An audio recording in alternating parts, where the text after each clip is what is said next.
going on last night? I remember you waking me up and being like, "You're okay." Huh? Oh, yeah, we were cuddling and you started like flailing and I was like, what the fuck's going on? And so like I started holding you and you calmed down a little bit. And then you just like half woke up and you're like, what, what's wrong? And I was like, what's wrong with you? I don't What do you mean by like flailing? Like, you ever seen those videos of those dogs whose brains fucked up so they like run in their sleep? It was like that. Like you were trying to run or punch or kick or something, but I didn't want to be the kicked. So I was like, I'm just gonna grab you. I really need to get a sleep study done. My sleep is so fucked up. I don't know what you were dreaming about. I don't either. I get night terrors, so I don't remember them. So I guess like, that's a good response. Yeah, it's a key feature of night terrors is like you'll move around and like sometimes some people like wake up and scream and stuff and then they won't have any memory of it. They don't remember the dreams. Yeah. Like sometimes I do. I'll remember bits and pieces, but I don't remember anything last night. At least nothing like scary. I just had really weird, intense dreams. I don't think you ever remember anything. In general. That was the full statement. Hey, try this. What flavor? Green. Green. Caruba elderflower. Interesting. Yeah, try it. Mmm. Do you like it? No. That's good. It's only for the elderly. The flavor is fine, but the like, it's like thin. If that makes sense. You like them thick or too thick to grasp? Is that what we're going? Oh my gosh. Is that what we need? This isn't Ice Planet Barbarians. Hell no, it's hot as fuck in here. I think they'd die if they were in this room. So, we got some new posters. Ripley didn't listen to me. She's still right in front of hers. We'll point to the poster. That's the one. My boyfriend. Still working on covering up that electrical box. But hey, you know what? Mysteries are in there too. Maybe there's. Would it be wrong to put a magnet on an electrical box? I was going to, but we didn't have a poster big enough to cover it, so it looked shitty. Oh, I didn't know if like the magnet would fuck it up or something because it's metal. No, it's not that strong of a magnet. Plus, the magnet's facing out, not in. So. I believe in you. Anyway, the other one's over here. I don't know if you can see it on this camera. You're not pointing good enough. It's that way. It's over on that wall. We got a new poster. It'll be up on Patreon soon. You can buy some. No, I'm just kidding. I don't know. Ripley's got to figure that out. I don't think we've used Patreon at all. We have a Patreon. Yeah, yeah. You just haven't used it. I don't know what we'd use it for. That poster. Look, you're the marketing team, all right? I'm not very good at it. I noticed. Hence the I don't know what we do on Patreon thing. I can barely keep up with my life, and then I'm expected to also do our podcast stuff. And the podcast is your life. It's literally just stories about your life. No, but I mean, like the artwork and the social media. Like social media stresses me the fuck out. Like even just doing my own social media. Like I re-downloaded Instagram, and I'm just like your own social media. Yeah, because like. For the book and stuff, you know, I haven't updated my TikTok in a month about what's going on with the book, and I'm just like... See, that's not your own, though. That's something you're doing for your book. Again, like, your own would be like you filming something at the fucking pool because you saw it and thought it was cute. Like, that's your own. If you're marketing for other aspects of your life, that's not your own. That's what you're doing. Well, like, marketing myself as an author or, like, as a podcast, I just struggle with it a lot. And I need to do our, like, art, like, the poster. I wanted to replace all of our, like, YouTube and stuff with the new stuff. Told me you would, in fact. Yeah, I don't know. It's not, like, I'm not doing poorly. I just am, I don't know. I'm in a weird place. Gotta balance out that time, huh? What do you mean? You gotta pick how many whatnots you're gonna do each day of what times. It's like, if on Wednesdays you only got an hour to play video games, then you only got an hour. Like, that's what I did yesterday. I gave myself, I think, an hour and a half to play Assassin's Creed. And then after that, I knew I had to do the dishes and make some dinner. They're galloping in the background. And put up the posters and clean a little bit. So I had an hour and a half to play games, and then I gave myself an hour and a half to clean and dishes and all that. And then after that, I was like, okay, well, I have a little bit more free time. I'll do whatever. You just gotta set aside the time for it. Yeah, it's just like I feel like I don't have enough time. Even like last week, I played video games for like 30 minutes, because I had so much schoolwork. Because we were going away for the weekend, so I was like, I have to get it all done. And I love my schoolwork. Like it's just kind of reading heavy though. So you read all the time. You were reading while we were on vacation. You could have read for school while we were. Yeah, it's just the school stuff. Like one of the classes I'm taking is called Black Literary Traditions, and everything I'm reading is so heavy. Like we read one of the first things we're reading is Diary of a Slave Girl, and she was treated pretty well for a slave, and it's still just so heavy and like it. I have to take breaks from it more frequently. Like I've been using one of those Pomodoro timers, however you say it. I don't know what that is. Oh, it's like you do work for like 25 minutes and then you take a 5-minute break, and then you do 25 minutes and then take a 5-minute break. Yeah. So I was using that while I was reading and stuff, and I think it was great, but it just uses a lot more mental energy. And then at work has been really crazy, so I just feel like I guess that's it. I don't have like a lot of energy to spare right now. What'd you do before work yesterday? I played video games and took a nap. And then you sat and read your book for about an hour and a half. Yeah. Could definitely be like, hey, I'll do 45 minutes of personal reading and 45 of heavy reading, or vice versa, whatever. And then I'll go to work. Yeah, sometimes I treat Mondays as like my day off from school because I'm usually like closing at work. You're and then usually always closing at work, but you can't be waking up at noon and then going, oh, I only have 4 hours, so I'm going to play video games. I don't wake up at noon. Whatever the case may be. You can't wake up and be like, oh, I only have a few hours, I'm going to make some food, take a shower, go, sit and read for 40 minutes, 50 minutes, and then be like, oh, I didn't have time to do anything for the podcast. You did. You just chose to do other things.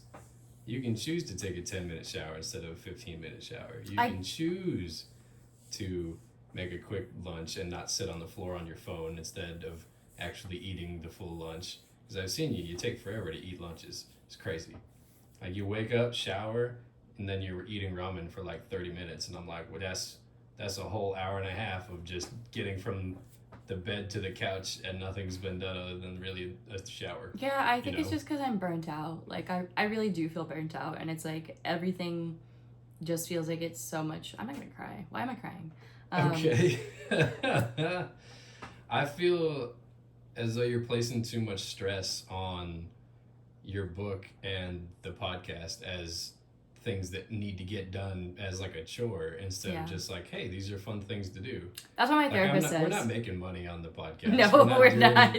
We're not, getting anything from it other than the entertainment. So if it's stressing you out, to think about like being the social media person, it stresses you out. Why? Why are you placing so much? It does. It feels like work. Yeah, that's what I'm saying. But like if you just want to design something to design it and then put it up on Patreon or even just on Twitter, be like, hey, check this out. It looks cool.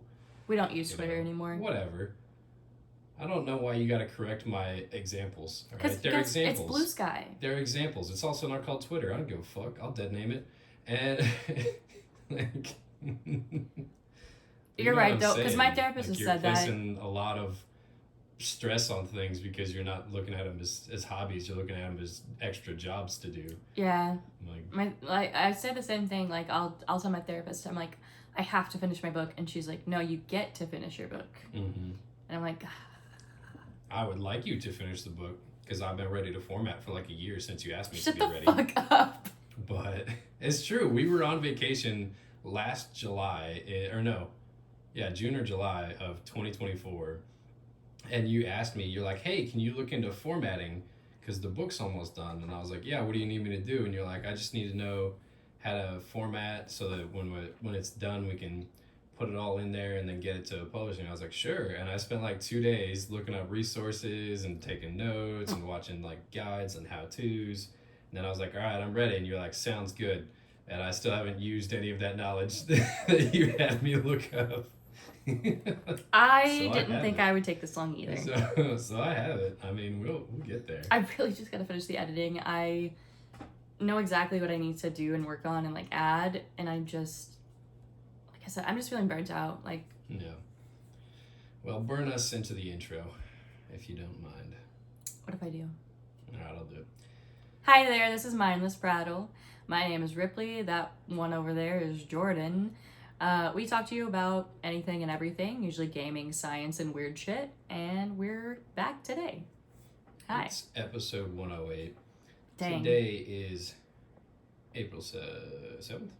Yeah, April 7th. If you missed St. Patrick's Day, that was a while ago. If you... Have you seen any good April Fool's pranks recently? No, I don't really pay attention to like the online ones because they're usually kind of mean. I don't like mean pranks, but I did do a bunch of pranks at work because I closed the day before April Fool's, you know. And what I wanted to do was print out a bunch of pictures of Nicolas Cage's face and put them in random spots around the store, but I didn't do that. You told me about that, and you were like, let's print them out. And I was like, no, first, we don't have ink. Second, I'm not going to spend the ink on that. I told my boss about it, and she was like, oh, you should have told me. I could have printed them out here for you. That's crazy. But instead, what we did was, so our syrup bottles, there's like a little piece at the end that you can flip upside down. So I flipped almost all of them upside down on one side of the bar, and then on the right side of the bar, I only did one of them, just to be annoying. And then we put a cup of beans on the counter, and like did that thing where you slide the paper out from underneath it, so there's just a cup of beans on the counter. You gotta do it with water. Beans are easy to get. Yeah, but like beans, if they don't push it into the trash can, it'll just go everywhere. Same with the water, except trash can. Yeah, but so that's what we did. I don't know how to do the water thing. I feel like we did a few other silly things, but I can't remember what. But just stuff that's like a little annoying, but would make you laugh. Yeah. But the best part was I have a coworker, and we had just done the flipping thing, and then we get this order, and he goes to pump hazelnut, and he gets the syrup all over himself, and he starts cackling, and he's like, you just did it, and yet I fell for it. He just wasn't thinking. He just didn't look. I watched. No, you guys. I hope the morning crew was good and lighthearted about it, and it didn't piss him off. You know? Well, if you didn't get phone calls this morning, I bet they're fine. Yeah, we did everything else. Everything was prepped and stuff because it was kind of slow at the end of the night. So hopefully that makes up for it. Yeah. What was I gonna say? I think I forgot. I watched one of my favorite. I don't know if you've seen them on YouTube. It's a couple who prank each other, and they fill balloons. Oh, I've seen them. Cream and water, and they tie them up or put them above doorways, and they shoot them with little darts. I think you showed me a bunch of those. I think they're so funny. They're laughing every time. It's so funny. Yeah, and I think that's a good prank. I told you, we talked about it a few weeks ago about people who will do pranks that's they're pretending they're dead and stuff like that to see how their friends and family react. They'll go as far as putting fake blood everywhere, and I'm like, I would divorce you. I would straight up fucking divorce you. You're not gonna give me a panic attack like that. That's so rude. I use other methods for panic attacks. You right. He's got other ways to torture me, okay? He doesn't need to pretend to die. So. I came across this question the other day, and it's funny enough, it was a question on Family Guy that they asked a bunch of the friends on Family Guy. Mm-hmm. It was, how many fourth graders is too many fourth graders to beat up? If you had to fight a bunch of fourth graders, how many is the number? You know what I mean? And the example's clearly, if there's a million fourth graders, obviously you're getting beat up. But one fourth grader, you could beat up. No. So in the middle of it is where, how many fourth graders could you beat up? For me, I think the limit is 2. 2? And I know that because I used to babysit and nanny, and half these kids are my size. They're almost my height. I don't believe that you've been around a fourth grader recently. No, when I was in high school, I was the same height, and I babysat for this fourth grader and second grader. And we would wrestle, and they would beat my ass sometimes. Their parents actually banned them from wrestling. But that could just because their dad was freakishly tall. I remember years later, they came into my Starbucks looking for a job, and they were towering over me. Yeah, the average fourth grader in the U.S. is around 4 feet tall. You are 5'4". Mm-hmm. They are not your height. I think 2 fourth graders could take me. 2 fourth graders. Yeah. You're also, I think you got to work out a little more and you can get there, but I think you can get up to like 5 or 10. I guess if I believed in myself, I could. Yeah. What? I don't want to fight fourth graders though. It's not a question of want. It's you gotta fight them. All right, they're coming at you, hundreds of them. How many are you gonna take out? And your answer's 2. I mean, that's depends. Do I have a gun or not? No, you don't have a gun. Gosh. A sword. A sword? No, you got like items on the playground. All right, that's what you can fight with. Okay, I'll get some rocks. I'll take those kids out. Just gonna start throwing rocks at kids. My playground had gigantic fucking rocks on it. Are you strong enough to pick up those rocks, but not strong enough to like punch out a fourth grader? I could punch them just like after 1 or 2. Like that's a lot coming at you. It's sheer volume. No, at that point you canalize them, right? You get like on the slide. What does that mean? Canalize? Canalize? Yeah. Is that a word? Yeah, you're the author here. I've never heard that before. What does it mean? You look it up. But like you canalize them, right, into like the slide area, and then you just start punching them right in the face. Like one at a time. That is a word. I don't like it. What does it mean? Convert into a navigable canal or convey something through a duct or channel. Yep. Canalize. What a great word. Good job. Thanks. That's one thing I really like about my master's degree is like I'll be reading and I'm like, what the fuck is this word? And I have to Google shit. They use it quite often in like war stories or war books, war really? tactics. Yeah. I haven't heard it before. Cantalize the enemy. Put them in like a small, narrow passageway or narrow alley instead of like a wide face where they can all shoot at you. If you narrow them down to where there's only a few, I mean, only the front ones can shoot at you because the back ones don't want to shoot their friends. Good strategy. Mm-hmm. Cantalize. So this isn't as fun as punching fourth graders, but nothing really is. Did you see that quantum computing breakthrough? Which one? So March 30th, very recent. I don't know how to say this, but it's the Quantinuum. They're a company that announced a significant advancement in quantum computing. Mm-hmm. So I'm not a quantum computing expert, but I know it's cool. So basically, they certified quantum randomness using a 56-qubit system, which basically demonstrates that the generation of genuine random numbers, which can't be done by classical computers. I don't know why. I'm not a scientist. Mm-hmm. But basically, it marks a pivotal step towards quantum application into fields like cryptography, complex simulations, and Microsoft has also unveiled Majorana 1, which is a quantum chip powered by newly discovered states of matter known as topological superconductors. Mm-hmm. I did see that, the new chip. Which there hasn't been a breakthrough in quantum computing for like 30 years. So that's why it's so significant. Yeah, you know why they're going so slow with it is because they have to keep the security aspect of it with it too. What does that mean? So say you generate random passwords, right? Mm-hmm. You only use like the super strong random passwords that are computer generated for you and only you, and it'll never get used again, and it'll take modern computers, like 1 billion years to randomly guess that password. Mm-hmm. Quantum computers, they're looking at it right now. Quantum computers can think so fast that it'll take it a few minutes to an hour to guess that same password because it can try so many different things at once and think so fast. So that's the crazy. danger is nothing will be secure if people have quantum computers. If they're less controlled than they are now, or if like the secrets behind them get out, there'll be no security in anything. So until like everything changes over and like the passwords and the thinking are both at like the same mm-hmm. level, it's not gonna be very good for anybody. Do you think it's gonna sound silly, but hear me out. Do you think aliens are responsible for technological advances? Have you seen like those theories? That we like I've seen Transformers. Is that what you're talking about? Where they're just like, yeah, we looked at this guy's body and now we have microchips? Hold on. It's like the same thing. It's not the same thing. Yeah, it is. Transformers accurately explains it. They found Megatron in the ice, they studied him, and then they derived all of modern technology from Megatron. He's an alien, therefore my theory in Transformers is the same as the theory that you just proposed.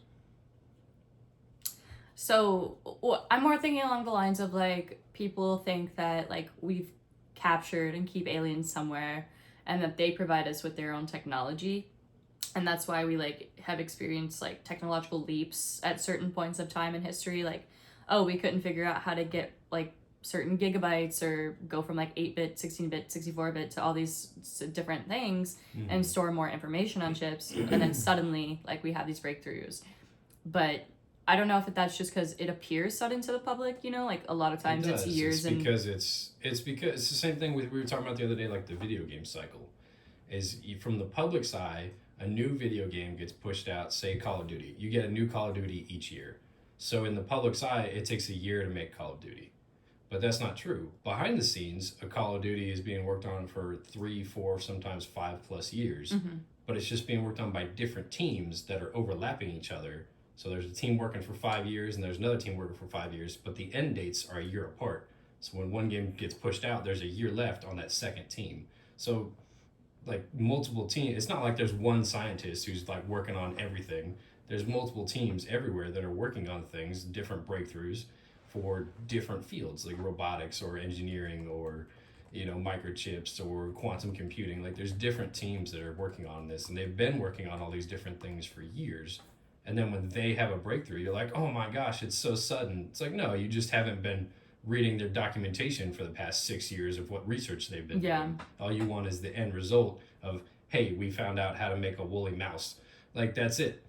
But if you actually look through, like, how they got to that point, it's a lot of work. It's years of work to put mammoth DNA in a mouse to have it grow specifically only longer hair, but not, like, make it 13 times as big. Yeah. You know?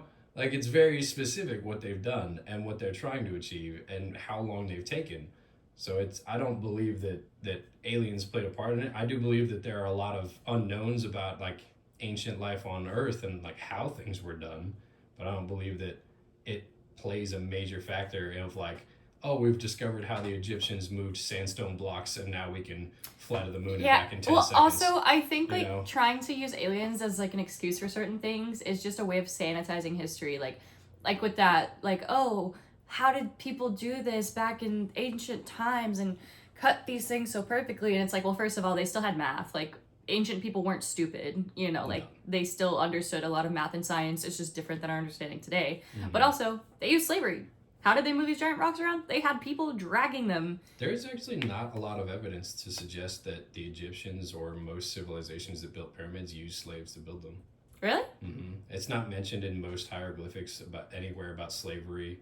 It's not, and even if they did the math on it today, there's still some piece missing, because even if you had thousands of slaves, moving those blocks is physically impossible without some technology that they wouldn't have, that we don't know of. That's just not, like, the king's chamber is made of 100 tons, like, sandstone block, or like quartz blocks, I think they are. But to get them, and they're hundreds of feet in the air, and there's these giant slabs. Now, like, the only way to move them without picking them up somehow, just like move them up a ramp, you have to have a ramp that's no greater than 10 degrees, but so that it wouldn't fall backwards, because then you physically can't pull it no matter how many pins or rolling or wheels or whatever. You physically just can't move it. That's the math of it. But in order to do that, the ramp to get up to that chamber would have had to have been hundreds of miles long to pull it up that way. And they're like, where's the ramp at? There's no ramps anywhere. They would have to build these ramps to get up there. Well, I also saw a fact the other day that kind of, like, blew away my understanding. Like, I guess, like, ancient Egypt was one of the longest standing like, cultures over history. And somebody was like, by the time Cleopatra was alive, the pyramids were already ancient. Like, they were already like excavating and being archaeologists of their own history. And that kind of, like, blew my mind, actually. I was like, holy shit. Cleopatra lived closer to today than she did to the construction of the Great Pyramids. Yeah.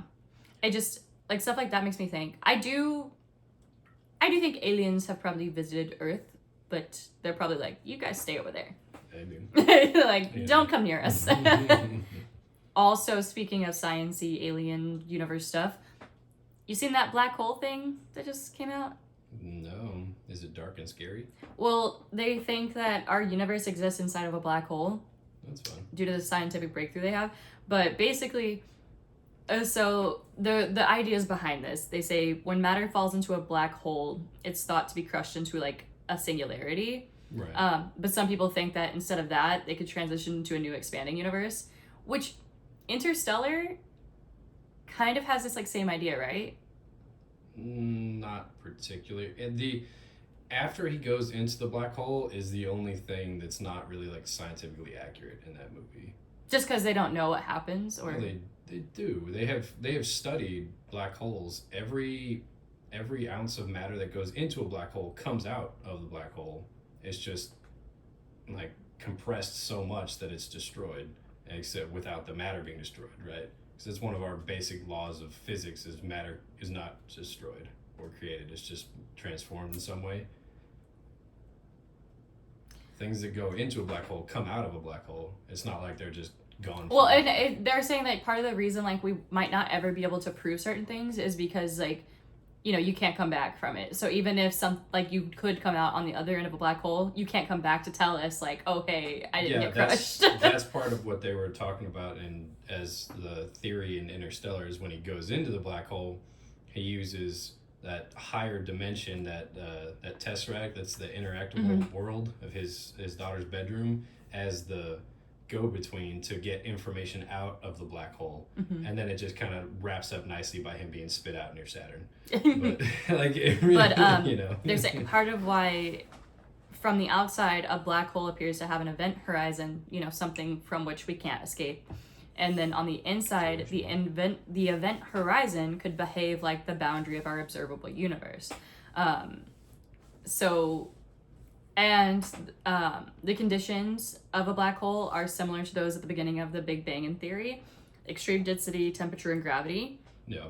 Some theories suggest that the Big Bang may have been the result of a white hole, which is the theoretical opposite of a black hole. Or it could be nested universes where a black hole gives a birth to a new universe, which then every black hole in the universe could be another universe's Big Bang. So basically just like cascading unending universes. It would make sense. I'm all for the space theories because there's a ton of them. They just they boggle my mind. Like I can't wrap my head around like quantum physics and things like that, you know? No, and that's why I also prefer to go into like the history and like things that they've proven here. Like someone the other day, I saw an interview with I think it was an archaeologist, and he was reading like common questions, and one of them was like, how do we know an asteroid killed all the dinosaurs? It's like, well, because we found the impact site and we found this, and they're like, well, how do we know they didn't just die off over time? It's like, well, because there's a layer in the Earth's sediment, there's a layer of ash mixed with like meteorite particles that is found globally at the same level between the same layers, and no dinosaur fossil has ever been found above that level. Like, we know that. Well, we found that. With that too, I think people think like, oh, there was this one big extinction event and the dinosaurs died out, but that's not true. Like, there were multiple different extinction events that happened. One of them was like a giant meteorite, you know, whatever. But there were like other things that happened. Like one of the theories I saw was like there was a period of solar flares that like affected the dinosaurs. But it's also why most creatures are like smaller now. Is because it's not saying that all life went extinct. They're just saying that what we classically classify things of dinosaurs, they went extinct from that meteor, from that impact, because of the fallout from it. There was so much ash that there was no sunlight. Things died, including them. But I think like the way you're saying it though, it's like it wasn't all at once, you know. It was. They found the impact layer. I just told you there's an impact layer of sediment in Earth. No dinosaur bones are ever found above that, meaning they didn't live past the extinction event that was the meteor. Other animals survived it, like smaller animals, that's why we still have life on the planet. But what we think of as dinosaurs, they all died from that extinction event. It's called an extinction event, not a mostly extinction event. Like, they died. But I don't know, I was reading about this the other day and it was like, not all the dinosaurs died from the impact. It took like years and years for them to all die. Of course they'd be in the same layer, yes. But I'm not saying they all died instantaneously, but they all died from the same event. Yeah, it caused wildfires, tsunamis, a nuclear winter. Yes. That wiped out about 75% of Earth's species, including most dinosaurs. Yes. However, some dinosaurs that we now call birds survived and evolved into modern-day birds. Right. So if you're trying to view dinosaurs as just like that's what I'm saying. The big ones. If you're talking about dinosaurs as everything that happened to be alive during that time, then yeah, the dinosaurs survived that event. But if we're talking about like things that didn't survive, those are the dinosaurs. Like when you say, hey, there's a dinosaur, people don't think of like a fucking chicken. Like unless you're on a farm and you got a shirt that says I raise dinosaurs. Also, did you see that like dinosaurs were most likely covered in feathers? Yeah. Same thing with the what was it? This is like the Allosaurus or Spinosaurus, whatever one it was, like that has the giant bones out of its back. Have you seen that compared to a buffalo? I think we've showed it before, but if you Google it, it's so basically the Spinosaurus has a very similar bone structure to a buffalo, but obviously a buffalo doesn't have the giant spine on its back. It has a lot of meat between its spine and its head. So the theory was that, well, we're only going off of the bones, so it could be that the Spinosaurus looked a lot like the buffalo, and it just makes it look like a giant chicken nugget. Oh my gosh! When you Google it. Okay, yeah, it said, so this says feathers were pretty common for most dinosaurs, especially for theropods like velociraptors and T-Rex relatives. So they had feathers or at least fuzzy coverings. Some of the non-theropod dinosaurs show evidence of feathery structures that could be used for insulation, display, and possibly gliding. Oh my god, could you imagine a dinosaur mating display? Oh, mating display. Okay, this I think is so cool though. It says the Microraptor, for example, had iridescent black feathers, much like modern crows. Crows are creepy, so I get it. Like, yeah. But it says some had a mixture of scales and feathers, similar to modern birds like penguins. Large sauropods and armored dinosaurs likely had tough scaly skin. Obviously we don't know, so this is all like scientific conjecture. Yeah. Dinosaurs like velociraptors were not hunched over lizards, but had a sleek bird-like stance with their tails held rigid for balance. The T-Rex was a fast, agile predator, not a slow, dragging monster, and they probably didn't roar like lions, but they probably made deep closed-mouth sounds like pigeons, ostriches, or crocodiles. Did you hear that's the sound they released of like what dinosaurs would most likely sound like a T-Rex, outside of like what Jurassic Park has made us all think? Outside of the tortoise sex? Yeah, it's... Have you heard it? Yeah. Oh my god, that shit is so creepy. It's like a bone-deep fear. Yeah. It's like a deep grumbling sound. Like, oh my god. Like, have you ever been in the bayou and you hear a crocodile hiss, you're like, oh shit. Yeah, apparently it's pretty similar. Before we do the outro, here's the picture I was thinking of. That if ideal to grab and yeet lesser dinosaurs. You gotta hold it up to the camera. I don't know if you can see it or they not. They can, yeah. Yeah, that's they were perfect. Talking about what if a Spinosaurus looked like a buffalo or had the same structure as a I buffalo. love that your source there is from Tumblr. It was just the first picture I found. Obviously, I don't have it. No, I don't have a Tumblr. And I do. I just don't use it a lot anymore. It's great for like memes and getting stuff to like design your phone. Design your phone. All right, folks. That's gonna do it for us this week. We're gonna yeet our way out of here like the mighty buffalo. This has been episode 108. Buffalo. Sorry. Yeah. I'm sorry. You gotta finish the sentence. Continue that. 3 buffaloes short. Buffalo. Yep. It's sorry. Grammatically correct sentence in the English had language. To do it. Yeah.